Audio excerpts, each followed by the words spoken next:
Hey everybody, welcome to my channel, Moments with Charles LaMont. On this platform, we're going to be talking to some of my family members and some of my friends and associates within and outside of the music industry.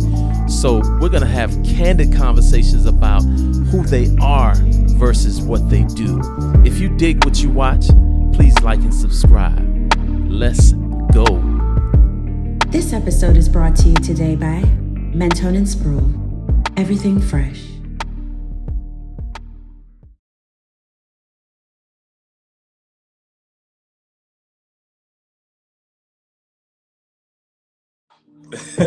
Yes, sis. My sister said the devil is busy. Oh my goodness. Oh my God. I don't know what just happened just now. That has never happened before. I just saw your account logged out come across the screen. Really? I don't understand what just happened. And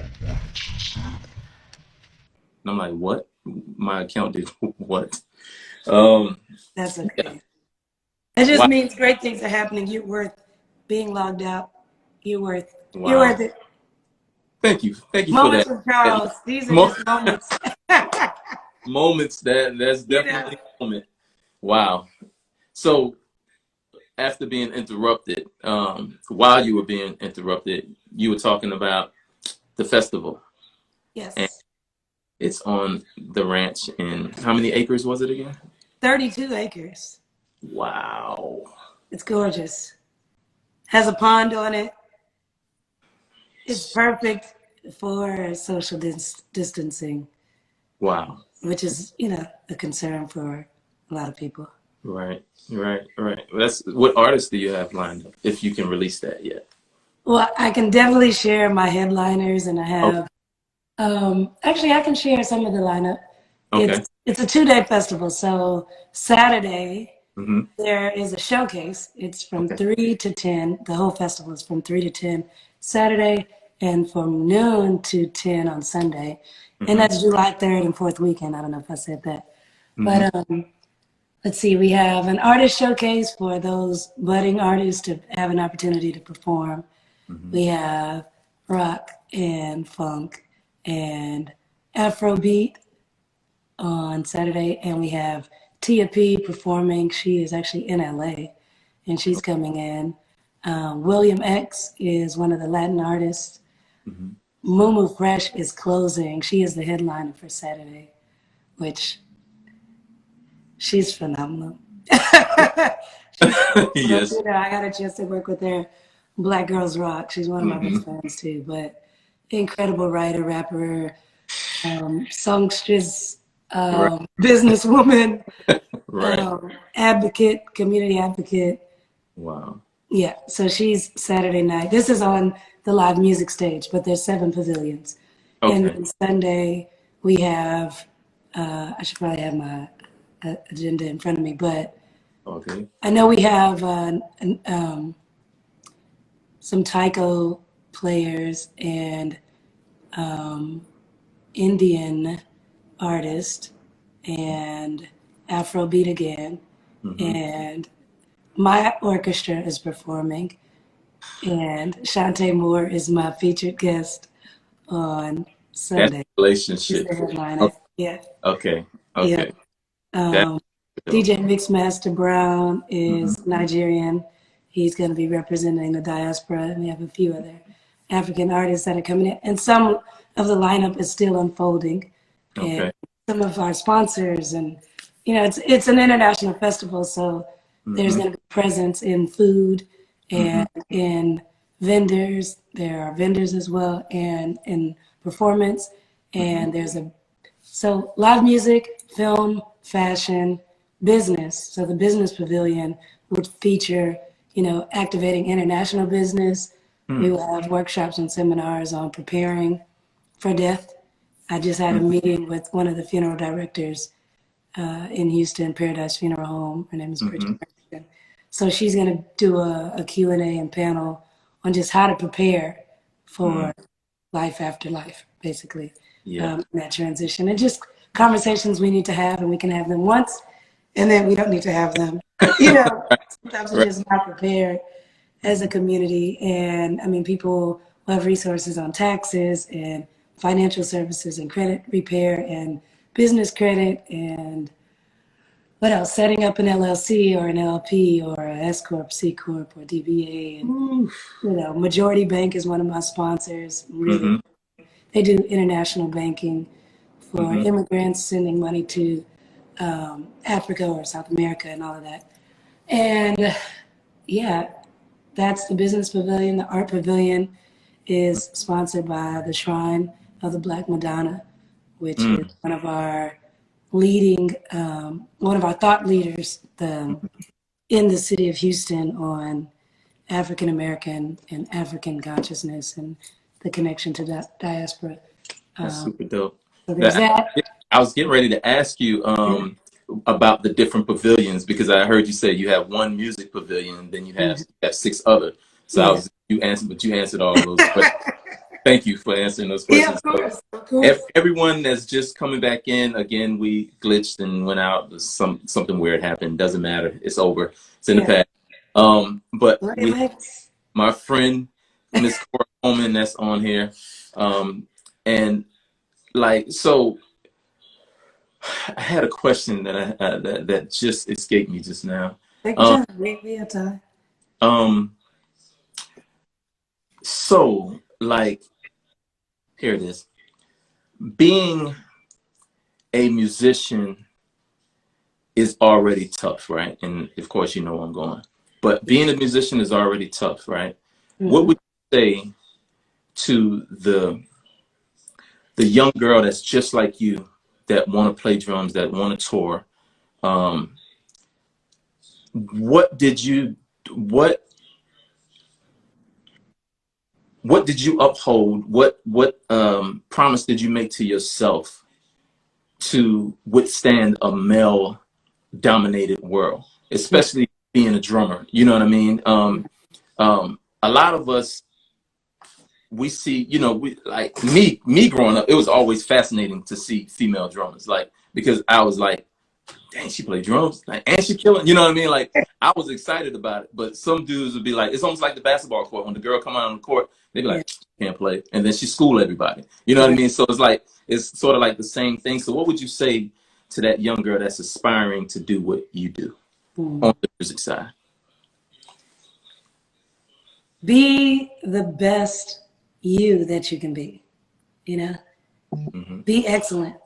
Be unapologetically excellent. Sometimes people ask, like, what is it like being a female drummer, you know? And it's it's a funny question because I've never been a male drummer. Right. I've only been a female drummer, so. Right. I mean, you know, you're gonna have to make adjustments. You will probably always have to prove yourself, even at the highest level of your achievements, you know. But enjoy the moments. I would tell them to enjoy the process and enjoy being excellent and be competitive, but compete with yourself.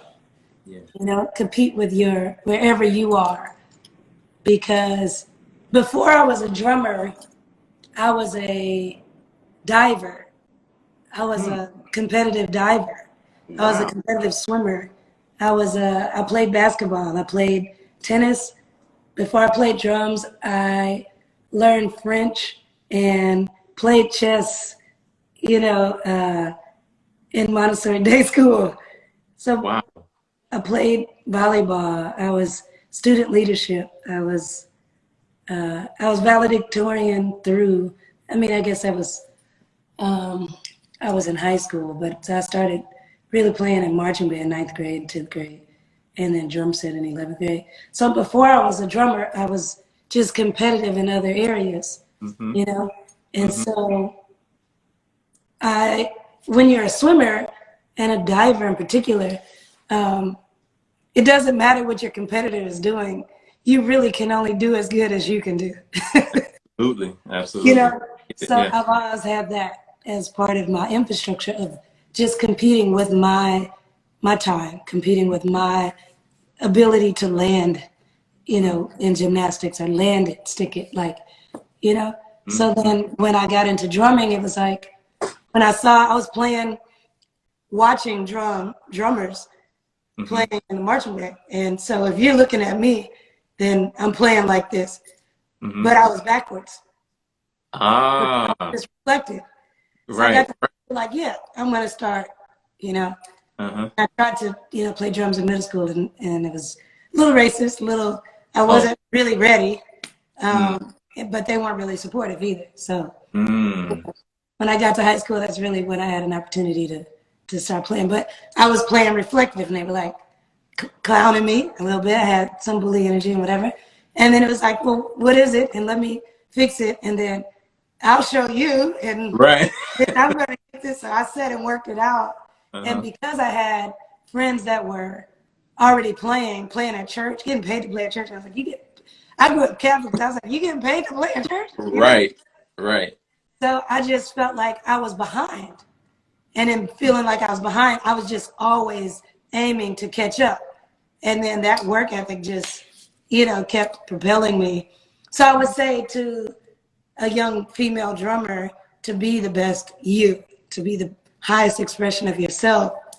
And you can look around as a barometer and say, oh, that's how it should be done. But just be your best self and enjoy the process. You know, don't change because you feel like you need to look like them or be like them or whatever that is. Just be you. And that's so important, man, because like, and that's not gender specific at all. You know what I mean? You just have to be the best version of yourself in whatever you're doing, right? Sure. So like, and I even brought it up because, you know, it's just a topic that people bring up often, and I want it to die. You know what I mean? Because I just want, you know, if you're a good musician, you're a good musician. Sure. Period. You know what I mean? Like, period. It's just, that's just what it is. If you suck, you suck. You know what I mean? And if you suck, and you're not offended by somebody telling you that you do, or somebody like coming and saying, okay, well, let me show you how to do this better. You know what I mean? And when I say you suck, it doesn't have anything to do with your talent ability, because you have some of the greatest musicians that you can't stay in the same room with for 2 minutes. You know what I mean? So that's a whole nother type of, you know what I mean? That's a whole nother dynamic of sucking, in my opinion. You know what I mean? So. But I'll say this about that before you.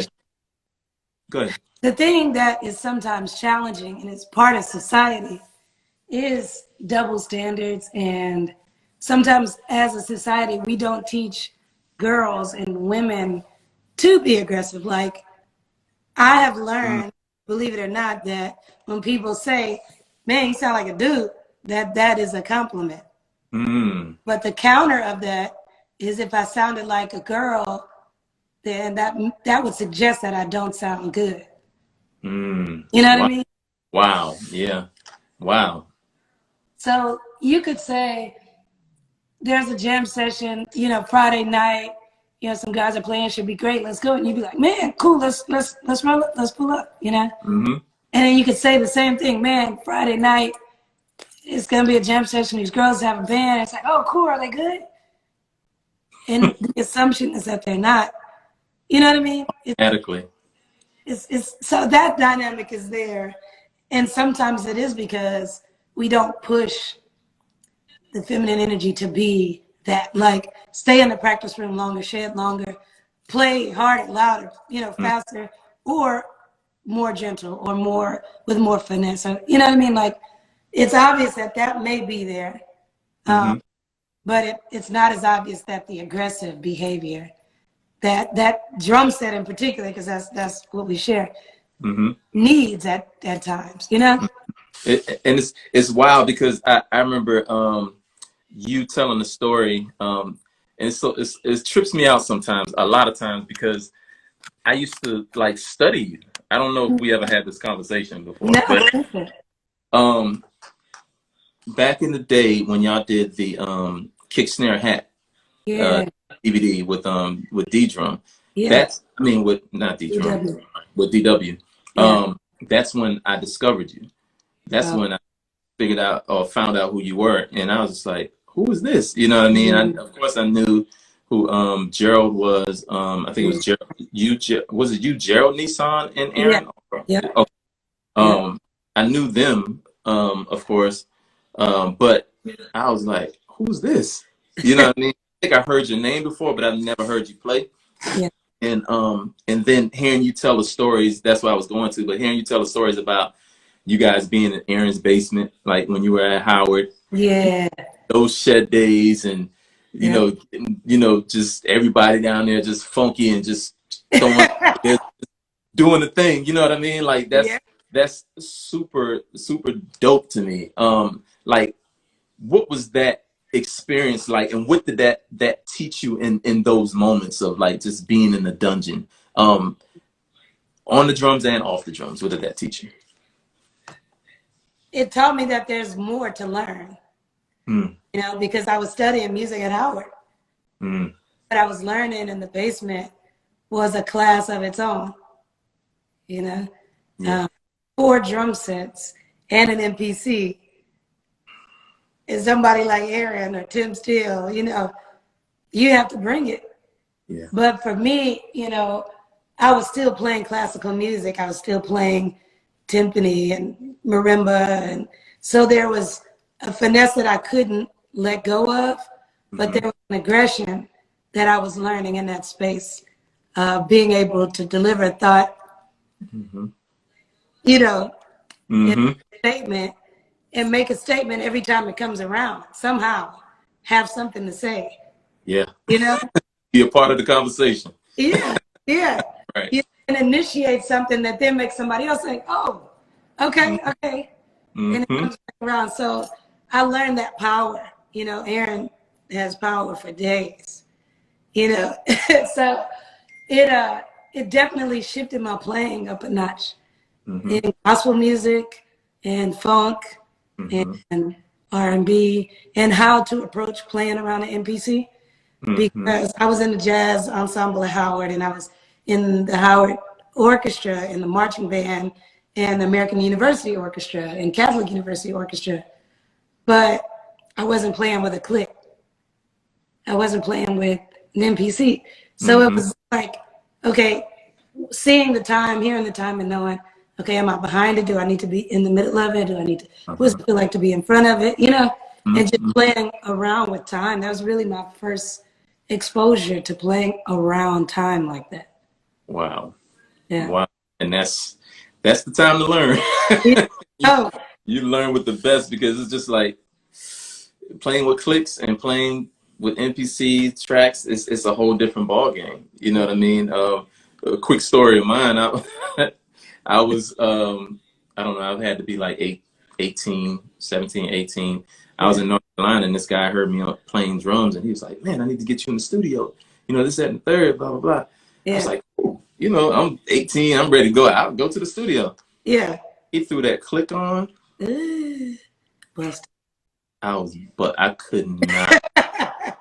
Like, because your energy, you have to learn how to like settle into the click, right? So I was like, is it moving? Like, you think it's moving, and it's you. It was me, you know. And that moment taught me, like, wow, I really don't know as much as I thought I knew. You know what I mean? It's like that whole thing, and everybody else in the band was a bass and keys player, and they were looking like, bro, like, where'd you get this guy from? You know what I mean? Like, it was that whole thing. But, you know, it teaches you a lesson. I didn't take it any kind of way. I was just like, I'm not doing my job. You know what I mean? But, you know, that was a lesson. So those clicks and those NPCs are unforgiving. But so recently we, I'm gonna stay on the music just for a second, then I'm gonna move on to something else. But we celebrated the Prince's birthday, Mr. Prince. How? Two questions. How close were you guys? Is one question, and what did his passing and his life in general, as far as you playing with him and knowing him, how did that affect you or effect you? Yeah. How close were we? Mm-hmm. That's my buddy. That was my buddy. He invested in me. You know, he came to hear me play. I was playing with Frank McComb, and he and Rochelle Farrell came to this club in LA, Mm-hmm. Wilshire, and we talked on the break. Mm-hmm. And he talked about quality and content and the importance of having good content. He talked about Scott, I remember him talking about her. And so after they left, after our second set, his assistant came up, Ruth, and said, hey, you know, he wants me to get your information and he wants to buy you a drum set, whatever you want. Drum set of your dreams, you know? Wow. And I was like, okay. What? Right. And Wow. that was the beginning, you know? And that was the night you met him. The night I met him, that was the conversation. That was the conversation. And I spent a lot more time listening. We probably sat for about 20 minutes, you know? And it was like, wow, okay. So I went on this Japanese tour, this Blue Note run with Frank. And got the drums. I'd already won the guitar and the drum off. So I had a relationship with DW from that. And so I called them to let them know. It took about 5 weeks to make this gorgeous spider pine gold, you know, DW kit, and really nice. And so I got it right before we left, and I said, hey, I just wanted to call, let you know that I got it. And he said, well, you know, you should come by the house and let's jam. And that was the beginning of the jam sessions. But I really cared for him as a human being, and he knew that. And, you know, I'd been in situations in life where I just chose to do something that was best for me versus what everybody would choose, you know, because, and I shared a little story, but a month before I graduated and had to present a valedictory speech and all that, my mom passed away. And really, you know, traumatic kind of loss. And in Texas, if you're valedictorian, you can go anywhere in college, anywhere for college for free. And so I still decided to go to Howard because it made sense for where I was in my life and needing to just find my path. So I've been in situations where it's like, it's not about money. You know, for me, it's bigger than that. And so with him, being around him, there were a lot of people that are just at him for money or association, or maybe he can. And I enjoyed him as a human being and as a thinker. And I could be that part of myself with him, a thinker, you know. And we played basketball and we, you know, would eat and just hang and watch documentaries and movies. And I remember Tim Stewart came to one of the house parties, came to the house. We were doing these jam sessions. And he told me later, he was like, man, I knew that dude loved you when I saw your picture in a frame on his shelf and your book on his bookshelf. There's a book that I wrote for kids, for teenagers. And so there were things that I learned that I didn't realize some of the depth of it, but I knew the times that we spent, how much time we spent together and beyond the music, you know, just hanging and learning. And he saw that I was into learning, you know. That's so important, man. It's so important to tap into the spirit of a person versus what they or who people think they are in the world. You know what I mean? And I believe that the reason that happened the way it happened is because of what you discovered about yourself before it happened. You know? Yeah. What you discovered spiritually before meeting him. And of course, like kind knows after like kind. A man or woman of God knows another man or woman of God, period. You know what I mean? Somebody that's in touch with who they are versus what they do. And him, just from the outside looking in, and just from being a super huge Purple Rain fan and all that kind of stuff like everybody else, but just knowing that kind of stuff, just, you know, and just watching him through the years, you can tell that, and hearing stories, that he could care less about how great you were behind your instrument, behind your desk, whatever career you have. It's almost like, who are you as a person, right? So you knew that before even meeting him, that you were that same type of person. So y'all kindred spirits just met up, and it was what it was supposed to be. And that happens a lot more than people think it does, because the question I'm sure you get is like, how did you get this gig, or how did you do this, and what did you have to do? How many times do you have to audition? And, you know, all of those kind of questions. Sure. Speak to that for a second, since we're on this subject of relationship and connecting spiritually, being in places spiritually that you're supposed to be versus just trying to be there. Yeah. For me, I did one audition. I've done one audition really in my career, and it was for Pink. But kind of already decided that I would be doing the gig, you know. So I have maneuvered in a way in my career that it's been about relationships, you know. It's been about being prepared, being on time, being excellent, you know, and honoring the music, and not being so much in myself that it's like, you know, that's not how the song goes, right?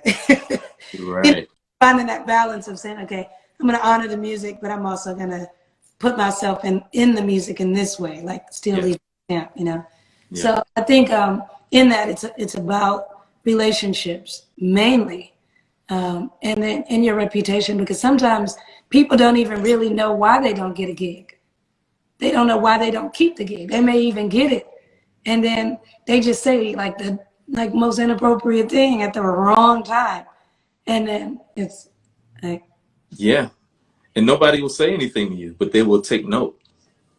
And then you'll be like, I never got called back for that, and I never got called back for that, you know. And I think in other areas, you know, I took time to read music, and so in some situations, it really was about me being able to deliver quickly, or to, like I've been featured with the German big band, the WDR big band, for 2 Maceo Parker's albums. Okay. And this big band is, I think they're one of the last 3 of at least 50 or 60 big bands that there used to be back in the day. And they read music all the time. That's all they do. They have pension, and they have retirement plan, and they are treated like employees. Are a really honorable situation. But I've been in that kind of situation, and because I knew how to read, they could call me in and say, hey, here are the charts, and we're just running it down, that sort of thing. And then on the business side, you know, I've always been into understanding business more. So this is something that not a lot of people know, but even working with Prince at one point, I dealt with accounting. You know, I dealt with payroll. Pay. What? I know. What in the world? Yeah. Wow. But he could trust me. Yeah. He could trust me. And that's another piece of gigs, in that, you know, sometimes there's just a code that it's like what happens in Vegas stays in Vegas kind of thing. And sometimes it is just that, because that's sometimes the nature of being on the road, or life in general. It's not only musicians do these things, like people in corporate America do all sorts of things, you know. Absolutely. But there is like still a code of confidence, you know, and honor and that sort of thing. So I think that's a part of it that is separate of the music, but it impacts the music, you know. And we spend a lot of time on the way to the music. The show might be an hour or 90 minutes, or, you know, 2 hours, and maybe an after party. But the on the way is like, they got to be on the bus with you, and on the yes, indeed, and all of that. And that's part of the process too. Exactly. And, you know, it's important to see the whole picture. Mm-hmm. Yeah. That's why you're right. Like a lot of people don't realize you're on the stage for an hour and a half. That's it. You know what I mean? The other 22, 23 hours or whatever, like you're a family basically. You know what I mean? And I got a ding just now because like I'm on an Instagram thread with the whole Worthy crew. Right. So we're still like we still stay in contact with each other. You know what I mean? And our last tour was 2 years ago. Right. You know, right. so we're all talking all the time. You know, that whole thing. But yeah, that's super important. Your character and how you carry yourself and your reputation matters. But if you just focus on just being a good person, whatever that means to you, then you won't have to worry about your reputation. You know what I mean? Like it'll be what it is because you're authentically and honestly being who you are. You know what I mean? From the time we met, it was almost like that period of time. I was meeting people that kind of like just stuck. You know what I mean? I can't really come up with a different word than that. But when we met, it was like, for me, it was instant, like, okay. You know, like, okay, this is, I know who she is, but yeah. You know what I mean? Like, and that's just how I felt. I constantly have this image of you, like, telling me after the show, like, you started doing like this with, like, you was playing a shaker in your hand. Like, exactly. And I always see that every time I think back when we first met. But you know, it was more than just the music part that just brought us together. You know what I mean? Like the fact that whenever you're in a city that we're in, like we always make time to hang and just talk and just, you know, just have a brother sister moment, you know, just hang moment, just chill moment.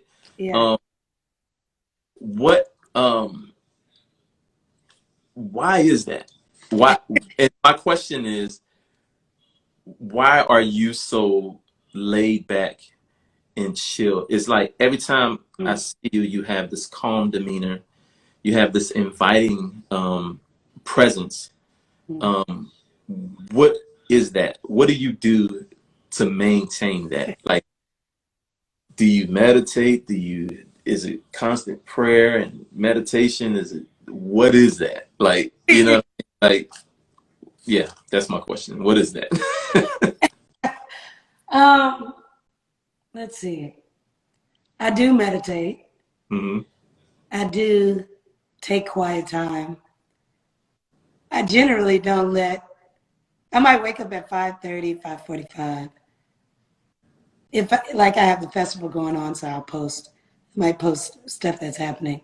But I don't generally let people into my life until about 9 o'clock, you know. So I take time to exercise. I take time to care for my body, my spirit, you know, my mind. I enjoy reading. I mean, you work with one of my favorite artists. I'm always listening to empowering things. You know, I listen to Abraham Hicks and I read 7 Habits of Highly Effective People and I read Medical Apartheid and I write in a journal and I do self-care. Self-care, that's my sister, by the way. And I care. I care a lot. I'm a Virgo. September 3rd. I'm a Virgo, September 3rd. So I care. I care about details. I care about how people feel. And, you know, I make effort to enjoy the moment and to enjoy people for who they are and who they are evolving to be. And not always what they do, but I appreciate what they do as an expression through who they are. You know? perfect sense. That makes perfect sense. My sister's saying yes. My Yeah. Oh, that's my sister's a Virgo. She's a right. Virgo, Oh, but really? she's September 10th. Oh, cool. Like yeah, so yeah, She cares. through what they do. Wow. Yeah. And that's important, man, to like have your time. You said before you let anyone in. Mm-hmm. And that's a beautiful thing. Like I started getting up at 5 in the morning a while back. Yeah. I kind of fell off because back in March I got COVID and that kind of threw my whole life off kind Sure. of. I'm fine now. But I'm glad. Yeah. but that process, thank you. That process threw me off. But I found in those I've always loved early mornings, Mm-hmm. but 5 and 5:30 around that time, that's a Yeah. special time of the day. You know what I mean? And it kind of hurts sometimes, like when you know musicians or some friends that don't get up until later on in the daytime, and it's like, Yeah. yo, you can really accomplish a whole lot with your day if you just get. It don't have to be 5 o'clock in the morning. If you get up at 7:30, you know what I mean? That's Sure. that'll be fine. 8 o'clock, that'll be fine. Type thing. But it's something special about the early mornings. You know what I mean? Morning by morning, new mercies I seek. You know what I mean? So it's just like you have that point in that time, that period to like seek the peace and seek the calmness of the day that you're getting ready to get involved in, Mm-hmm. especially for someone like you. And this is a great segue into your company. You know what I mean? Because not only do not only are you a musician, not only are you helping and loving on kids, and you got your orchestra and everything musically. Tell us your background in construction and how is it simply building or simple building? Building simple. Building simple. That's my Oh, dyslexia. Anyway, building simple. Can yeah. you talk to them a little bit about building simple and what it is and how it came about? Building simple is a shipping container construction and development company. And I started the research in 2013. Mm, At the time, I had about 4.5 acres, and I was looking at sustainable living. mm, And yeah, I care about the environment, and I wanted to look at something that could withstand our storms. We are in the Gulf, and we do get hurricanes, but we get storms a lot. So I felt like, let me see what can withstand tropical weather, what can withstand, you know, these whole. We get them every year. yeah. Like Uh-huh. it's almost really no surprise, but they still surprise us sometimes. Like, oh my God. But how can we deal with these storms? And how can I create something that is going to live longer than me or whatever? And Mm, so I looked at that book, and um, concrete homes were really expensive to actually do it. And so I started the process, and then I said, well, let me look at other building material. And I said, let me look at what commercial buildings do. And then I saw train carts, and then I saw these shipping containers. I said, now that's really, hey, Moshe. mm, And I said, let me look at that. And I would see them in Amsterdam and Ghana. And I thought that could be cool. That's creative. It's sustainable. It's already gone from China. mhm, They're all made in China and across the ocean at all the ports with Tesla or cameras or whatever delicate goods arrive mhm, or taken to the warehouse, unloaded, put on the shelf, and they're still preserved. So I said, well, that'd make a good house. That'd make a good office. mhm, So I said, let me just start the company because I understand the value of just the inception date, even when you get into financing and that sort of thing, that the company has been in existence for this many years. But it right. wasn't until 2016 that, I got one and started the first one. In 2017, I launched the company in a brick and mortar in a warehouse, 2,500 square foot warehouse. and I built my first unit. And I did it on Super Bowl weekend to commemorate 10 years having done the Super Bowl with Prince. And wow. the launch of it. And I said, it's creative, it's sustainable, it reduces the carbon footprint, it's cool, and then I don't have to leave the music industry. It just becomes something that is a part of the legacy. And my grandparents had a real estate company. My grandfather was the first Black president of the Realtors Association, and just leaders. My great-grandmother, who I'm named after, and her husband had 90 acres in Arkansas. So Wow. part of what I was exposed to, entrepreneurship, real estate, in that way as a kid, having the independence as an entrepreneur, and seeing, okay, this is my expression of my family legacy, through this platform, through this portal. And it just kept growing. I made the news like immediately. I got my first client. I made the news that weekend, and then I did my first project and delivered it and went right back on tour. And then I went through all the drama. It wasn't amazing. Wow. Because I had a portion of it. I had like 95% of it done. And all they needed to do was close seams. And I literally dropped it at the client's property. It was, let me think how many acres they had. I think they had a 15 or 20 acre property. It's a private client. Dropped it off, literally went to the airport after that, and went to tour with Zucchero, this Italian artist I was doing a world tour with. And from that point, it took like 3 months to finish something that should have been done because they didn't close the seams and it rained. And so wet, and it was just a headache or whatever. But it was a learning process, and it's a learning process. And I just said, and so I've continued to build the company, and I'm actually going to be doing a show with Shantae Moore, building a shipping container studio for a show that she's doing, and 5-acre development for another client just outside of Dallas that is a commercial and residential development. So it's something that's happening.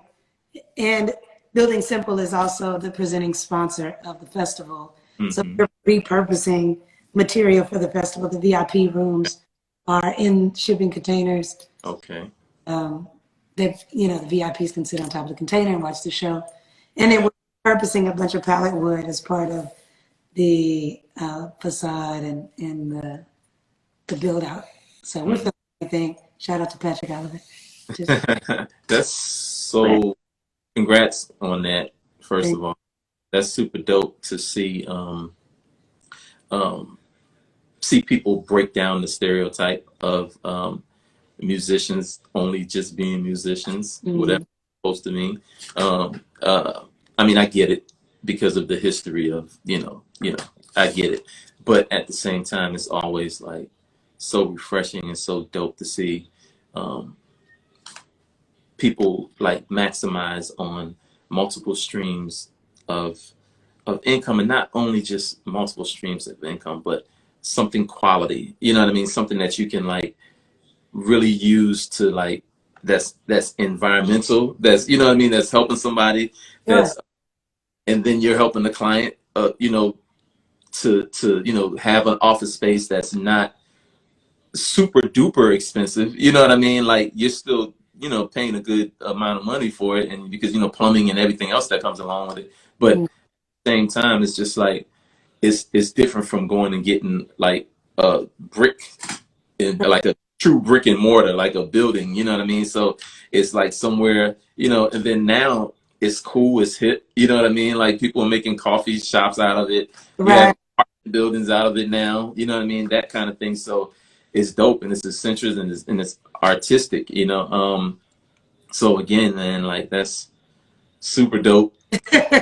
See, when I saw you doing it, when you launched it, I was like, yo, she doesn't stop, yo. She's pushing all of us. Like we all got to get on our game, and like we got to do some other stuff. You know what I mean? Like so, it was inspiring, for me to see you doing all that you do, and I thank you for that, because one thing I keep hearing you say is legacy, leaving something, legacy. And you explained your family history a little bit, so that was going to be my question, but that clarified why I keep hearing you say it. And that's a part of it, of course. Hearing you say it, like, why is legacy so important to you? Like, you hear a lot of people throw the word around. Yeah. They say it because it's hip or whatever, cool thing to say, leave my legacy, type thing. But when you really mean it and you're really doing something to make that happen, how much does that mean to you to leave that legacy, to have a container outlive you? Like you said something that you can leave behind. I heard you say that earlier. Yeah. Where does that come from? I think it comes from seeing things that were left for me, to have my great-grandmother thought enough of us to even create a mandate that the property can't be sold.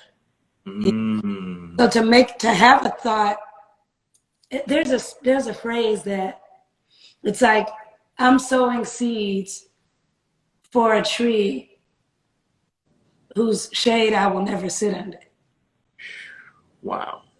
And there are people that, made sacrifices. Our ancestors made sacrifices.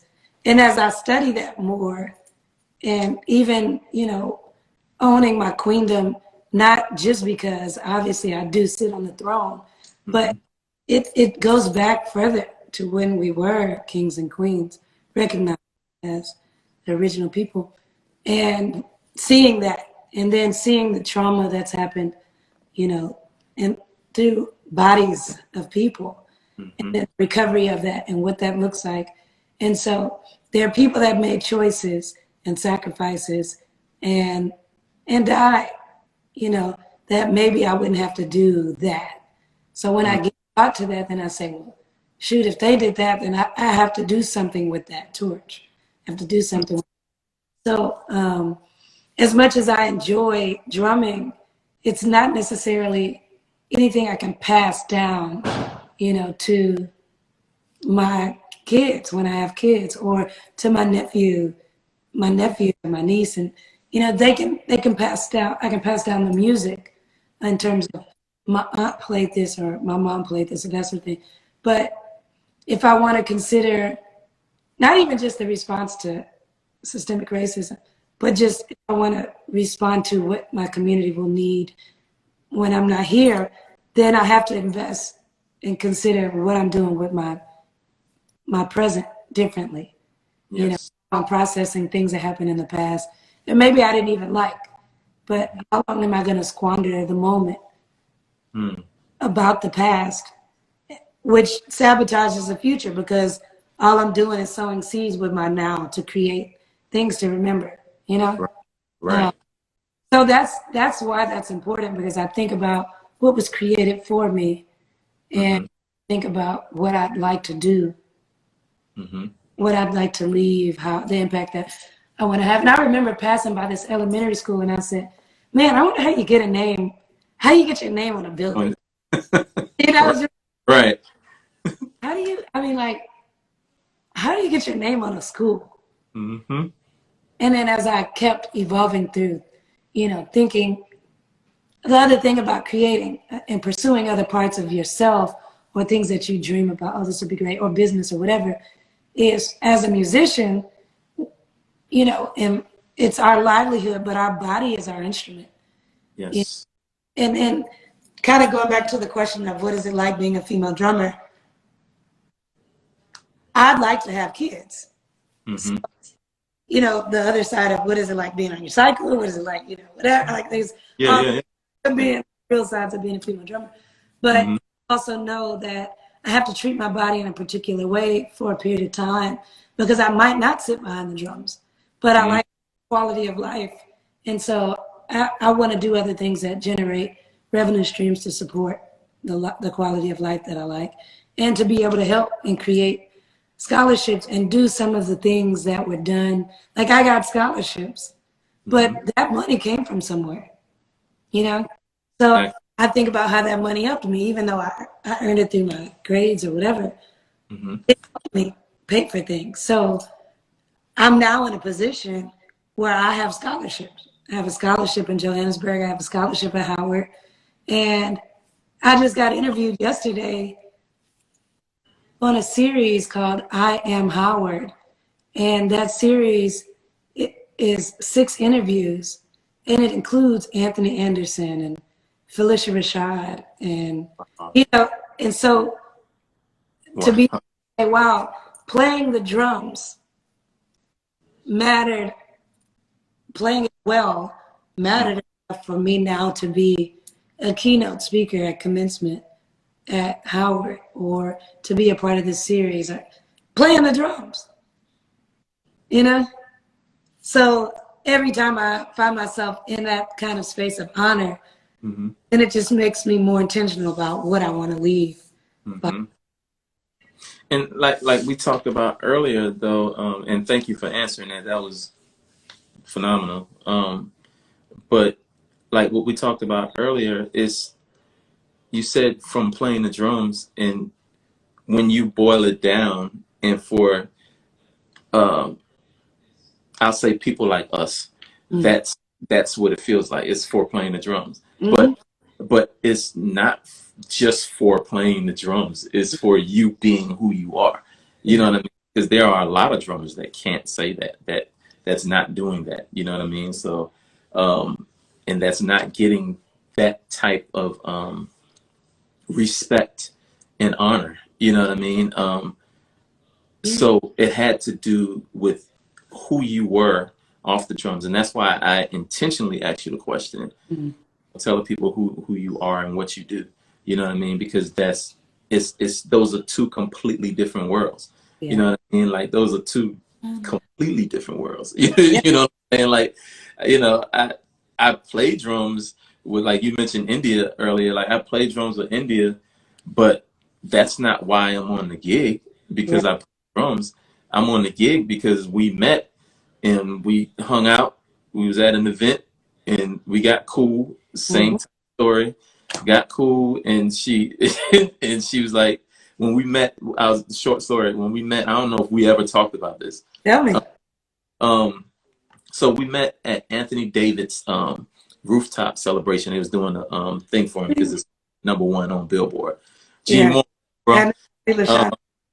And so we met on the rooftop, and then Anthony's manager at the time came over to me because I knew her, and I kind of knew them because we had just got off of the Melanie Fiona tour, and Anthony was opening up. So she said, "You ever met India?" I was like, "Nah." And I saw her when we walked in, but I was just like, "Yeah, that's India." Like, you know, I told my brother, like, "Okay." I was like, "Cool." There's no telling who, because I'm in Atlanta, so there's no telling who you'll see, right? And then so she was like, "Well, come here." And so I went over there.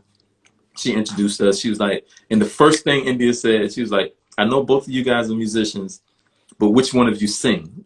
That's what she said, right? So my brother pointed at me, and she was like, "Well, sing something for me." And I said, "No, I'm not singing. I'm not singing."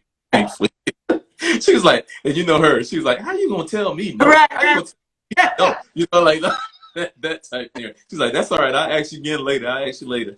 So she asked me later. I ended up singing for her, and she liked what she was hearing, and we ended up hanging out that night, and we went to another spot across the street, and then that weekend we had a conversation. I told her that James Taylor was my favorite writer, and then we ended up going to a James Taylor show the next day. Wow. Like, all happened in 3 days. I met her on a Wednesday. We had a conversation on Thursday. Friday, James Taylor was in town. She called me. She was like, "Yo, James Taylor's in town. I have an extra ticket. You want to go?" type thing. Nice. And I was like, "What?" So I end up sitting after the show. We're in the green room with James Taylor for like 30 minutes. I'm sitting there like a fly on the wall. It's just the 2 of them and myself.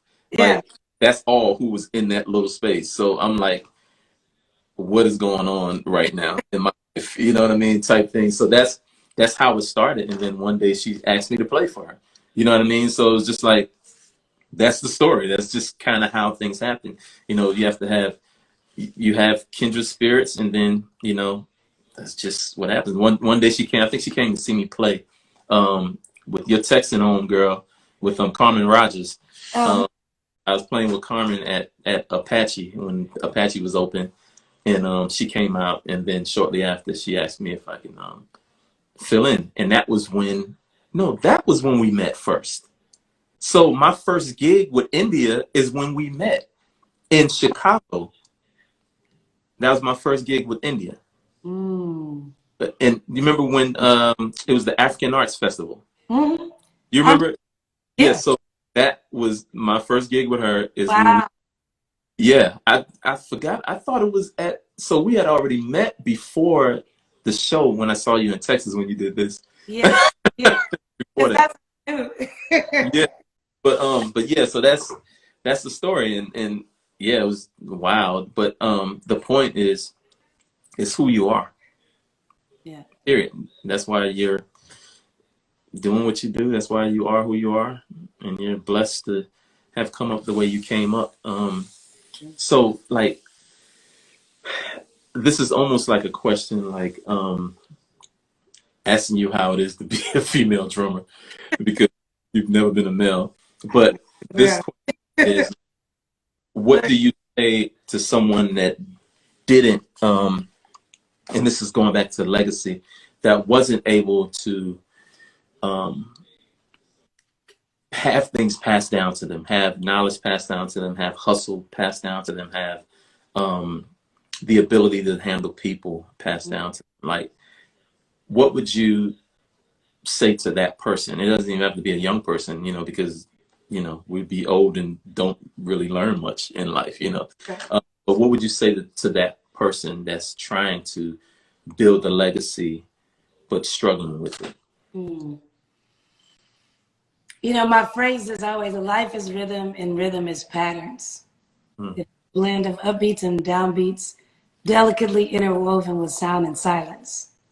And life is rhythm. So wherever you are or wherever you are not is a matter of rhythm. So wherever you want to be is a rhythm. So, you know, life in a nutshell is what time it's that we wake up. That's life. It is the food we eat or don't, or what we drink, and the people that we talk to, the books we read, the movies we watch, or TV, whatever. Where we travel to or not. That really is life. Because if you say, well, what did you do yesterday? You're going to say, well, I ate this. I woke up around this time. I talked to such and such. And then we went wherever. And I took a nap, or I drank this, and I ate. You know, every life. It was funny. Gene wrote that I produced his first music video, the Somersault video, you know. And so I did that because I had taken the time to just explore my camera, to learn how to edit. And I learned how to edit largely on the road with Beyoncé, because we'd be in rehearsal and production rehearsals, and sometimes we wouldn't play for a little while because they're running LED wall or running the dancers, choreography, or whatever. And so I was using this little Rebel camera, and I was using iMovie. And what's funny is that Chicago Festival of the Arts, and then I'm answering the question and I'm sharing at the same time, but that Chicago Festival of the Arts is part of my inspiration for the International Royal Festival, because there's a guy, a buddy of mine named Patrick Oliver, and he said, I want you to perform for this festival. I'm working with the coordinator for the festival, the founder of the festival. And so they want you to play the drums. And I opened for y'all, just playing the drums. For like, I have 15 minutes or 10 minutes to play the drums. With no band or anything. And I opened for you all, and then I opened for Mary on that Sunday, the next day, which is, and what? I know. Wow. I know. And Wow. then I was featured in, they had a literary pavilion. Mm-hmm. And so I had a book that I wrote for teenagers. And so I was in the pavilion signing. And then they had a film pavilion. And there was this Black couple that owned multiple theaters in Chicago. And so they had sponsored the film pavilion. And they called and they said, we'd love to show your documentary in the film pavilion. And I was thinking, documentary? You know, what documentary? But I played with this, what's the name of that camera? This little handheld camera. Uh-huh. It's like a Zoom. It was a Zoom camera. Okay. And I captured my journey with Beyoncé, and I edited it all together in iMovie, and it was like 18 minutes long. It's called Chronicles of Queen Cora. And they were like, we'd love to play your documentary. You have an 18-minute documentary called Chronicles of Queen Cora with Beyoncé. And I said, oh, yeah. So I was in the film pavilion. I was signing autographs in the office pavilion, and I was opening for NDRE and Mary playing the drums. And I said, that's really cool. But all of that was so cool. Just enjoying the moment, but capturing the moment, maximizing the moment, building the moment. Gee, right. Kim Burns just came on. You know, what it up? was Hammond Girl is on. I see all these people love me. Oh, hey, Miss Kim Burst. Yeah. Wow. What's up, sis?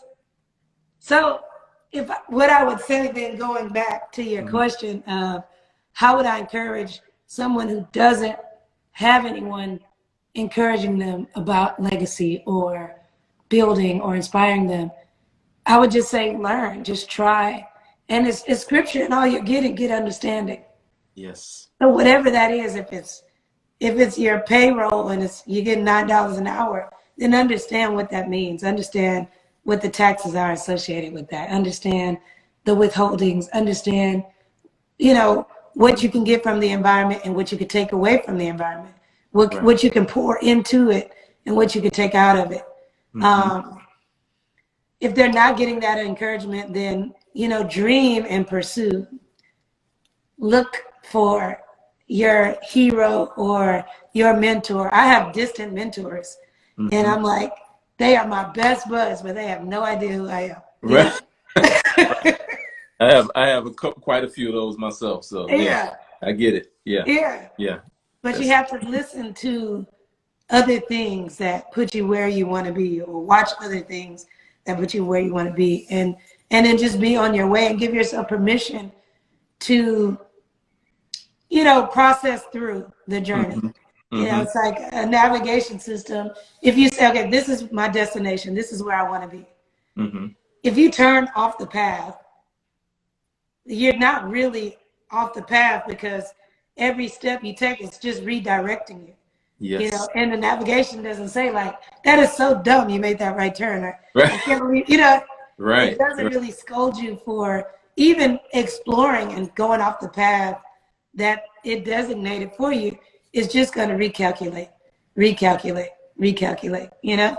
So wherever you are, be graceful and gracious with yourself to say, I know I said I wanted to do this. I'm not quite there, but I'm where I am, and that's okay. I'm alive, at least. There's opportunity for me to figure it out.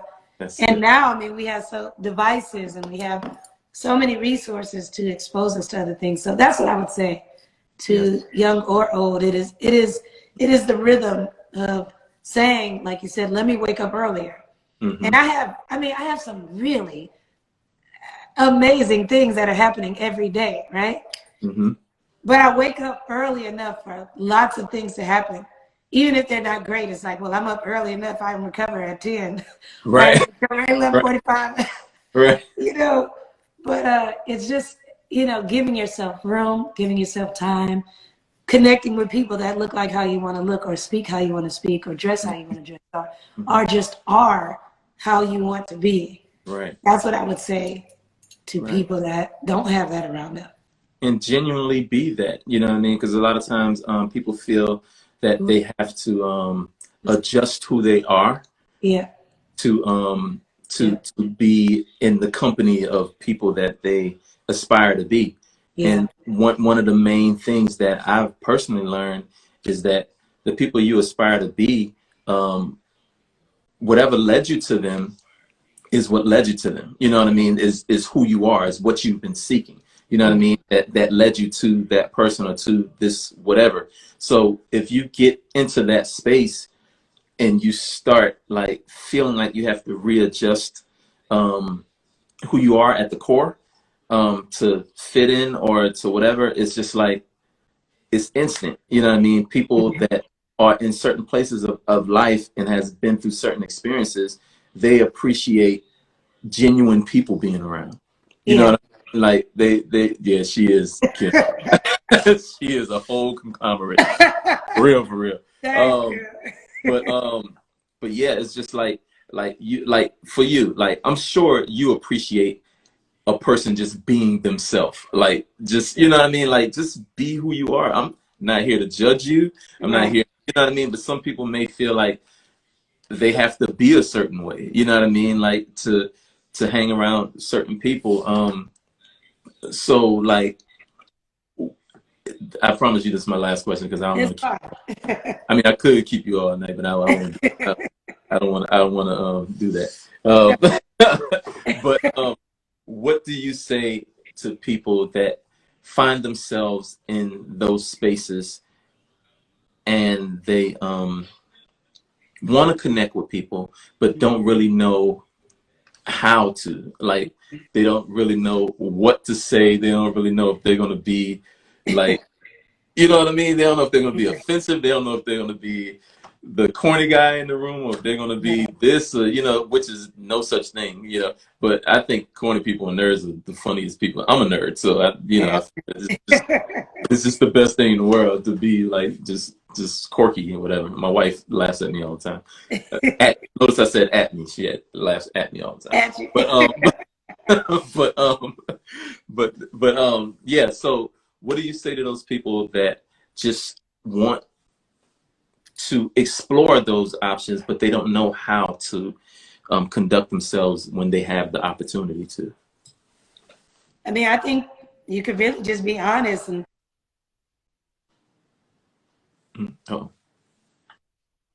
sometimes you could just be authentic. Like, man, I don't really even know what to say to you, but I just want to say hi. I just want to say, hey, you seem cool. Where are you from? Like, if you want, you know, share a little bit about yourself. Like, I just thought I like your hat. I don't know, you have an energy about yourself. I think that kind of authenticity is great. You know, the thing about changing yourself for people is that you can like get tired. You might burn out. You might find yourself in a space or in a way or in a mindset that's just, you get lost. It's like, I don't even like that. I don't even, whatever. And then you might think, oh, let me please them. And they don't even like it either. Right. They were just in the moment of something, you know, and then you get lost in that. So for me, it's just be who you are, how you are. And then the people that you're supposed to be around and that should be around you, they will. And then more often than not, when you're not authentic, then after a while, when people do find that out, then they really don't want to be around you anymore at all. Because it's like, oh, I can't trust that what you've been or what you will be from here on out, I can be around. Right. Because all this while you've not been what you've presented. That's so true. It almost backfires. Yeah, it definitely. Once you found out, you know. I think, you know, the best thing you can do is just be your authentic self. And anybody who doesn't appreciate that really shouldn't be with you anyway. Shouldn't be around you anyway.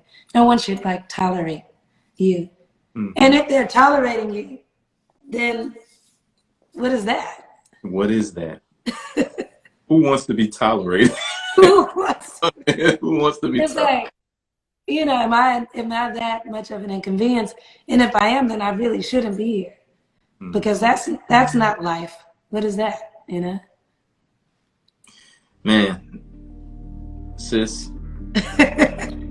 that was a great closer. Again, like, thank you. I can't thank you enough. There was some things that I didn't even look at this list that I sent your assistant. Oh yeah. I had to, but I just couldn't. But thank you for being on here. Thank you for being a friend. Thank you for being genuine. Thank you for like just bringing life to every room you walk into. Like anytime you're around, it's just like, oh, Cora's here, or Nasa would be like, hey, Cora's coming to the show. You know what I mean? That whole thing, you know. So it's just like, Yeah. great, because I wasn't having the best day, so now I know it's gonna be cool. So thank you. Peace, brother. Peace. Love you, girl. Love you too. Bye-bye. Bye-bye. Hey everybody, thank you for tuning into this episode of Moments with me, Charles LaMont. I hope you were encouraged, I hope you were inspired, and I hope you got something from this episode. And I encourage you to subscribe to this channel, because I'm going to have some great guests on here that's going to be giving out great information. So until next time, be safe, be free, but most of all, live in love. Take care and God bless.